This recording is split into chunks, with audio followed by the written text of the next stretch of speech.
ಸಾವು ಅನ್ನೋದು ನಾವೆಲ್ಲರೂ ನಡುಗುವ ಒಂದು ಕಹಿ ಸತ್ಯ. ನೀವು ಹತ್ತಿರದಿಂದ ಗಮನಿಸಿದ್ದೀರಾ? ಯಾರಾದರೂ ತೀರಿಕೊಂಡಾಗ ಅವರ ದೇಹವನ್ನ ಕೇವಲ ಬಿಳಿ ಬಟ್ಟೆಯಿಂದ ಮುಚ್ಚೋದಿಲ್ಲ, ಬದಲಾಗಿ ಅವರ ಕಾಲುಗಳ 2 ಹೆಬ್ಬೆರಳುಗಳನ್ನ ದಾರದಿಂದ ಗಟ್ಟಿಯಾಗಿ ಕಟ್ಟಿ ಹಾಕುತ್ತಾರೆ. ಒಮ್ಮೆ ಯೋಚನೆ ಮಾಡಿ, ಪ್ರಾಣವೇ ಹೋದ ಮೇಲೆ ಆ ದೇಹ ಅಲಗಾಡುವುದಕ್ಕೆ ಸಾಧ್ಯವೇ ಇಲ್ಲ ಅಂದ ಮೇಲೆ ಒಬ್ಬ ಅಪರಾಧಿಯನ್ನ ಕಟ್ಟಿದ ಹಾಗೆ ಆ ಶವವನ್ನ ಯಾಕೆ ಕಟ್ಟು ಹಾಕುತ್ತಾರೆ? ಇದು ಕೇವಲ ಶವ ಕೆಳಗೆ ಬೀಳಬಾರದು ಅನ್ನೋ ಕಾರಣಕ್ಕ, ಅಥವಾ ಅದರ ಹಿಂದೆ ಯಾವುದಾದರೂ ಮೈ ನಡುಗಿಸುವ ರಹಸ್ಯ ಅಡಗಿದೆಯಾ?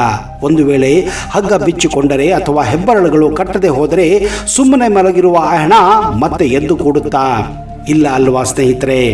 ಆದರೆ ಹೀಗೆ ಮಾಡಲು ಒಂದು ಮುಖ್ಯ ಕಾರಣ ಕೂಡ ಇದೆ. ಮರಣದ ನಂತರವೂ ಆತ್ಮಕ್ಕೆ ತನ್ನ ದೇಹದ ಮೇಲೆ ಮೋಹ ಇರುತ್ತದೆ. ಹಗ್ಗದಿಂದ ಕಟ್ಟುವುದು, ವಿಶೇಷವಾಗಿ ಕಾಲುಗಳ ಹೆಬ್ಬೆರಳುಗಳನ್ನ ಕಟ್ಟುವುದು ಒಂದು ಎನರ್ಜಿ ಲಾಕ್ ಇದ್ದಂತೆ. ಇದು ಆತ್ಮಕ್ಕೆ ದೇಹದೊಳಗಿನ ಸಂಬಂಧ ಮುಗಿದಿದೆ ಎಂಬ ಸಂಕೇತವನ್ನ ನೀಡುತ್ತದೆ.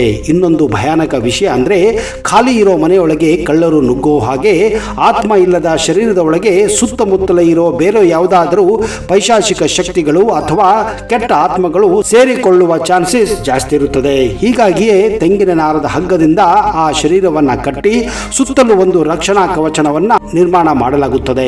ಹಗ್ಗ ಮತ್ತು ಬಿದಿರಿನಿಂದ ಕಟ್ಟುವುದು ಒಂದು ತಾಂತ್ರಿಕ ಬಂಧನವಾಗಿದ್ದು, ಬೇರೆ ಯಾವುದೇ ನಕಾರಾತ್ಮಕ ಶಕ್ತಿಗಳು ಅಥವಾ ಪಿಶಾಚಿಗಳು ಆ ದೇಹವನ್ನ ಪ್ರವೇಶಿಸದಂತೆ ತಡೆಯುತ್ತವೆ. ಯೋಗ ವಿಜ್ಞಾನದ ಪ್ರಕಾರ ಶರೀರದಲ್ಲಿ ಪ್ರಾಣಶಕ್ತಿಯು ಕಾಲುಗಳಿಂದ ತಲೆಯವರೆಗೆ ಸಂಚರಿಸುತ್ತದೆ. ಮರಣದ ನಂತರವೂ ದೇಹದಲ್ಲಿ ಸ್ವಲ್ಪ ಮಟ್ಟದ ಶಕ್ತಿ ಉಳಿದಿರುತ್ತದೆ. ಕಾಲುಗಳ ಹೆಬ್ಬೆರಳುಗಳನ್ನು ಒಟ್ಟಿಗೆ ಕಟ್ಟುವುದರಿಂದ ಶರೀರದ ಆ ಶಕ್ತಿ ಕೇಂದ್ರಗಳು ಸ್ಥಗಿತಗೊಳ್ಳುತ್ತವೆ. ಆತ್ಮವು ಸಂಪೂರ್ಣವಾಗಿ ಮುಕ್ತವಾಗಲು ಸಹಾಯವಾಗುತ್ತದೆ. ಮರಣದ ನಂತರ ರಿಗರ್ ಮಾರ್ಟಿನ್ ಎಂಬ ಪ್ರತಿಕ್ರಿಯೆಯಿಂದ ದೇಹವು ಕಲ್ಲಿನಂತೆ ಗಟ್ಟಿಯಾಗುತ್ತದೆ.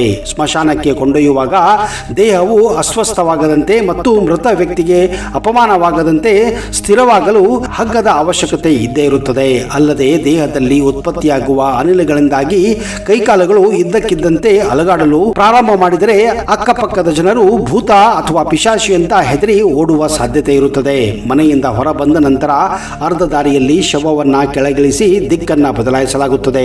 ಇದು ಆತ್ಮಕ್ಕೆ ನಿನ್ನ ಮನೆ ಈಗ ಹಿಂದೆ ಉಳಿದಿದೆ, ನಿನ್ನ ಗುರಿ ಮುಂದೆ ಇದೆ ಅಂತ ತಿಳಿಸುವ ಒಂದು ಆಧ್ಯಾತ್ಮಿಕ ಸಂಕೇತವಾಗಿದೆ. ಇದನ್ನ ಗರುಡ ಪುರಾಣದಲ್ಲಿ ಬರೆಯಲಾಗಿದೆ.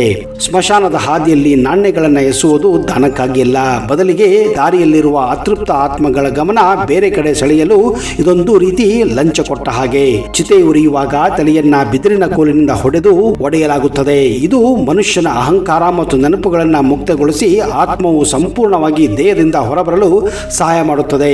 ವೈಜ್ಞಾನಿಕವಾಗಿ ಇದು ತಲೆಬುರುಡೆಯೊಳಗಿನ ಒತ್ತಡದಿಂದ ಅದು ಸಿಡಿಯದಂತೆ ತಡೆಯುವ ಒಂದು ಸುರಕ್ಷಿತ ಕ್ರಮವೂ ಆಗಿದೆ. ಗರುಡ ಪುರಾಣದ ಪ್ರಕಾರ ಸಾವು ಬರುವ 50 ಸೆಕೆಂಡುಗಳ ಮೊದಲು ನಾವು ನೆನೆಸಿಕೊಳ್ಳಲಾಗದಂತಹ ಭಯಾನಕ ಘನಘೋರ ಅನುಭವಗಳು ಉಂಟಾಗುತ್ತವೆ. ನಿಮಗೆಲ್ಲ ಗೊತ್ತಿರುವ ಹಾಗೆ ಹುಟ್ಟಿದ ಪ್ರತಿಯೊಬ್ಬ ಮನುಷ್ಯನು ಸತ್ತ ಮೇಲೆ ತಾನು ಮೋಕ್ಷ ಬಯಸುತ್ತಾನೆ ಎಂದು ಹಲವಾರು ಧರ್ಮಗಳಲ್ಲಿ, ಹಲವಾರು ಗ್ರಂಥಗಳಲ್ಲಿ ಇದನ್ನು ಉಲ್ಲೇಖಿಸಲಾಗಿದೆ. ಈ ಒಂದು ಕಾರಣದಿಂದಲೇ ಹಿಂದೂಗಳು ತಾವು ಅಂತ್ಯ ಕಾಣುವ ಸಂದರ್ಭದಲ್ಲಿ ಕಾಶಿ ಯಾತ್ರೆಯನ್ನು ಕೂಡ ಕೈಗೊಳ್ಳುತ್ತಾರೆ. ಇದಕ್ಕೆ ಮುಖ್ಯ ಕಾರಣ ಕಾಶಿಯಲ್ಲಿ ತಮ್ಮ ಪ್ರಾಣ ಹೋದರೆ ಅವರಿಗೆ ಮೋಕ್ಷ ಸಿಗುತ್ತದೆ ಎನ್ನುವ ನಂಬಿಕೆ. ಗ್ರಂಥಗಳ ಪ್ರಕಾರ ಕಾಶಿಯನ್ನು ಸ್ವಯಂ ಶಿವನೇ ಸ್ಥಾಪಿಸಿ ಇಲ್ಲಿ ವಿಶ್ವನಾಥನಾಗಿ ನೆಲೆಸಿದ್ದಾನೆ. ಇದು ಹಿಂದೂಗಳಿಗೆ ಅತ್ಯಂತ ಪವಿತ್ರವಾದಂತಹ ಪುಣ್ಯಕ್ಷೇತ್ರವಾಗಿದೆ.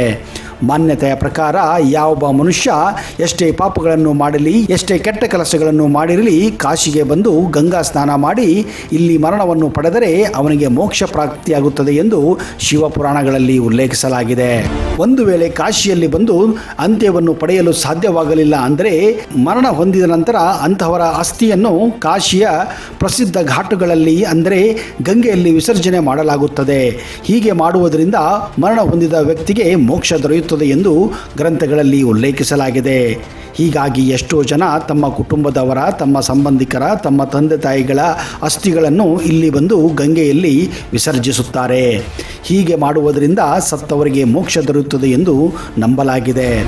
ಇದಕ್ಕೆ ಮುಖ್ಯ ಕಾರಣ ಯಮಲೋಕದಲ್ಲಿ ಮರಣ ಹೊಂದಿದ ವ್ಯಕ್ತಿಗೆ ಸಿಗುವ ಯಾತನೆಯನ್ನು ಹೀಗೆ ಮಾಡುವುದರಿಂದ ತಪ್ಪಿಸಬಹುದೆಂದು. ಮನುಷ್ಯ ಸಾಯುವ 50 ಸೆಕೆಂಡುಗಳ ಮೊದಲು ಕಾಶಿಯಲ್ಲಿರುವಂತಹ ಕಾಲಭೈರವ ದೇವರಿಂದ ಆತ್ಮವನ್ನು ಶುದ್ಧಿಗೊಳಿಸಲಾಗುತ್ತದೆ ಹಾಗೂ ಆ ವ್ಯಕ್ತಿಗೆ ಭೈರವಿ ಯಾತನೆಯನ್ನು ಕೂಡ ಪಠಿಸಲಾಗುತ್ತದೆ. ಭೈರವಿ ಯಾತನೆ, ಹೌದು, ಈ ಯಾತನೆ ಯಮಲೋಕದಲ್ಲಿ ಸಿಗುವ ಯಾತನೆಗಿಂತಲೂ ಘನಘೋರವಾಗಿರುತ್ತದೆ. 50 ಸೆಕೆಂಡುಗಳಲ್ಲಿ ಮರಣ ಹೊಂದುವ ವ್ಯಕ್ತಿಗೆ ಅವನ ಕಣ್ಮುಂದೆ ತಾನು ಮಾಡಿದ 7 ಜನ್ಮಗಳ ಪಾಪಗಳು, ಪುಣ್ಯಗಳು, ಕೆಟ್ಟ ಕರ್ಮಗಳು, ಕೆಟ್ಟ ಕೆಲಸಗಳು ಎಲ್ಲವೂ ಬಂದು ಹೋಗುತ್ತವೆ. ನಿಜ ಹೇಳಬೇಕೆಂದರೆ ಮನುಷ್ಯ ತಾನು ಮಾಡಿದ ಎಲ್ಲ ಕರ್ಮಗಳು ಅವನ ಕಣ್ಣ ಮುಂದೆ ಫ್ಲ್ಯಾಶ್ ಬ್ಯಾಕ್ ಥರ ಬಂದು ನಿಲ್ಲುತ್ತವೆ. ಈ ಸಂದರ್ಭದಲ್ಲಿ ಮನುಷ್ಯ ಮಾಡಿದ ಎಲ್ಲ ಕೆಟ್ಟ ಕರ್ಮಗಳು ಒಂದೇ ಸಮನೆ ಅವನನ್ನು ಕಾಡುತ್ತವೆ. ಅಷ್ಟೊಂದು ನೋವುಗಳನ್ನು ಮನುಷ್ಯ ಆ 50 ಸೆಕೆಂಡುಗಳಲ್ಲಿ ಅನುಭವಿಸಬೇಕಾಗುತ್ತದೆ. ಈ ಎಲ್ಲ ಕರ್ಮಗಳು ಮನುಷ್ಯ ತಾನು ಸಾಯುವ 50 ಸೆಕೆಂಡುಗಳಲ್ಲಿ ಈ ಪೀಡೆಯನ್ನ ಅತ್ಯಂತ ಕಷ್ಟದಿಂದ ಅನುಭವಿಸಬೇಕಾಗುತ್ತದೆ. ಈ ಪೀಡೆ ಎಷ್ಟು ಭಯಾನಕವಾಗಿರುತ್ತದೆ ಎಂದರೆ ಯಮಲೋಕದಲ್ಲಿ ಕುದಿಯುತ್ತಿರುವ ಎಣ್ಣೆಯಲ್ಲಿ ಹಾಕಿ ಸುಟ್ಟ ಹಾಗೆ ಇರುತ್ತದೆ.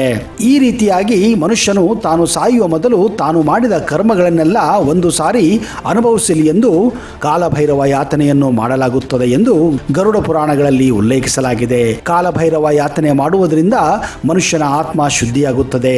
ಹೀಗೆ ಶುದ್ಧಿಯಾದ ಆತ್ಮವನ್ನು ಮಾತ್ರ ಪರಮಾತ್ಮನಲ್ಲಿ ವಿಲೀನಗೊಳಿಸಲಾಗುತ್ತದೆ. ಹೀಗೆ ಮಾಡುವುದರಿಂದ ಜೀವನ ಮರಣ ಎಂಬ ಬಂಧನದಿಂದ ಮುಕ್ತಿ ದೊರೆಯುತ್ತದೆ. ಇದೇ ಕಾರಣ ಕೊನೆ ಘಳಿಗೆಯಲ್ಲಿ ಸಾಯುವಂತಹ ವ್ಯಕ್ತಿಗೆ ಗಂಗೆಯ ನೀರನ್ನು ಕೂಡ ಬಿಡಲಾಗುತ್ತದೆ. ಹೀಗೆ ಗಂಗೆಯ ನೀರನ್ನು ಬಿಡುವುದರಿಂದ ಯಾತನೆ ಕಡಿಮೆಯಾಗಿ ಆತ್ಮವು ಶುದ್ಧಿಯಾಗಿ ಪರಮಾತ್ಮನಲ್ಲಿ ನಿಧಾನವಾಗಿ ಅದು ವಿಲೀನವಾಗುತ್ತದೆ. ಹಾಗೆಯೇ ಆ ಆತ್ಮಕ್ಕೆ ಮೋಕ್ಷ ಸಿಗಲಿ ಎಂದು, ಶಾಂತಿ ಸಿಗಲಿ ಎಂದು ಸಾಯುವ ಗಳಿಗೆಯಲ್ಲಿ ಮನುಷ್ಯನಿಗೆ ನೀರನ್ನು ಬಿಡಲಾಗುತ್ತದೆ. ಹಿಂದೂ ಧರ್ಮದಲ್ಲಿ ನವಜಾತ ಶಿಶುಗಳನ್ನ ಅಥವಾ ಸನ್ಯಾಸಿಗಳನ್ನ ಸುಡುವ ಬದಲು ಹೂಳುತ್ತಾರೆ. ಇದಕ್ಕಿಂತ ಮೊದಲು ಯಾವ ವರ್ಷದವರೆಗೆ ಹಿಂದೂ ಧರ್ಮದಲ್ಲಿ ಚಿಕ್ಕ ಮಕ್ಕಳನ್ನ ಸುಡುವ ಬದಲು ಹೂಳುತ್ತಾರೆ ಎನ್ನುವುದನ್ನ ಗರುಡ ಪುರಾಣದಲ್ಲಿ ಉಲ್ಲೇಖಿಸಲಾಗಿದೆ. ಗರುಡ ಪುರಾಣದ ಪ್ರಕಾರ ಒಂದು ವೇಳೆ 6 ರಿಂದ 9 ತಿಂಗಳ ಮಧ್ಯದಲ್ಲಿ ಸ್ತ್ರೀಯ ಗರ್ಭಪಾತವಾದರೆ ಅಥವಾ 2 ವರ್ಷದ ಮಗುವರೆಗೂ ಮೃತ್ಯುವಾದರೆ ಅಂತಹ ಮಕ್ಕಳನ್ನ ಸುಡುವ ಬದಲು ಹೂಳುತ್ತಾರೆ. ಇದಕ್ಕಿಂತ ಹೆಚ್ಚಿನ ವಯಸ್ಸರನ್ನು ಮಾತ್ರ ಮೃತ್ಯು ಹೊಂದಿದರೆ ಸುಡಬೇಕಾಗುತ್ತದೆ. ಇದಕ್ಕೆ ಕಾರಣವನ್ನ ಕೂಡ ಗರುಡ ಪುರಾಣದಲ್ಲಿ ಕೊಡಲಾಗಿದೆ. ಹುಟ್ಟಿದ್ರಿಂದ 2 ವರ್ಷದವರೆಗೆ ಮಕ್ಕಳಿಗೆ ಈ ಜಗತ್ತಿನ ಬಗ್ಗೆ ಏನೂ ಗೊತ್ತಿರುವುದಿಲ್ಲ. ಜಗತ್ತಿನ ಮೋಹಮಾಯ ಬಗ್ಗೆ ಸ್ವಲ್ಪವೂ ಜ್ಞಾನ ಇರುವುದಿಲ್ಲ. ಇದೇ ಕಾರಣ ಆ ಮಗುವಿನಲ್ಲಿರುವ ಆತ್ಮಕ್ಕೂ ಕೂಡ ಶರೀರದ ಮೇಲೆ ಯಾವುದೇ ರೀತಿಯ ಮೋಹಮಯವಾಗಲಿ ಆಸೆಯಾಗಲಿ ಇರುವುದಿಲ್ಲ. ಇದೇ ಕಾರಣ ಒಂದು ವೇಳೆ 2 ವರ್ಷಕ್ಕಿಂತ ಮಗು ಮೃತ್ಯುವಾದರೆ ಅಂತಹ ಆತ್ಮವು ಆ ಶರೀರವನ್ನು ಸರಳವಾಗಿ ತ್ಯಾಗ ಮಾಡುತ್ತದೆ ಹಾಗೂ ಪುನಃ ಮತ್ತೆ ಆ ಶರೀರವನ್ನು ಸೇರಿಕೊಳ್ಳುವ ಪ್ರಯತ್ನವನ್ನು ಕೂಡ ಮಾಡುವುದಿಲ್ಲ. ಆದರೆ 2 ವರ್ಷದ ನಂತರ ಮನುಷ್ಯ ಹೇಗೆ ದೊಡ್ಡವನಾಗಲು ಪ್ರಾರಂಭ ಮಾಡುತ್ತಾನೋ ಅವನಿಗೆ ಈ ಜಗತ್ತಿನ ಮೇಲೆ ಮೋಹಮಾಯ ಉಂಟಾಗುತ್ತದೆ, ಆಸೆಗಳು ಉಂಟಾಗುತ್ತವೆ, ಆಸೆಗಳು ಜಾಸ್ತಿ ಆಗುತ್ತವೆ, ಅದು ಬೇಕು ಇದು ಬೇಕು ಎನಿಸುತ್ತದೆ. ಅಂತಹ ಸಂದರ್ಭದಲ್ಲಿ ಈ ಶರೀರದ ಬಗ್ಗೆಯೂ ಕೂಡ ಆ ಆತ್ಮಕ್ಕೆ ಹೆಚ್ಚಿನ ಒಲವು ತೋರುತ್ತದೆ. ಇದೇ ಕಾರಣ ಅಂತಹ ಆತ್ಮಗಳು ಅಂತಹ ಶರೀರವನ್ನು ಬಿಡಲು ಇಚ್ಛೆ ಪಡುವುದಿಲ್ಲ. ಇಂತಹ ಸಂದರ್ಭದಲ್ಲಿ ಒಂದು ವೇಳೆ ಆ ವ್ಯಕ್ತಿಯ ಮೃತ್ಯು ಆದರೆ ಅಂತಹ ಆತ್ಮಗಳು ಆ ವ್ಯಕ್ತಿಯ ಶರೀರವನ್ನು ಸುಡುವವರೆಗೂ ಆ ಶರೀರವನ್ನು ಬಿಡುವುದಿಲ್ಲ.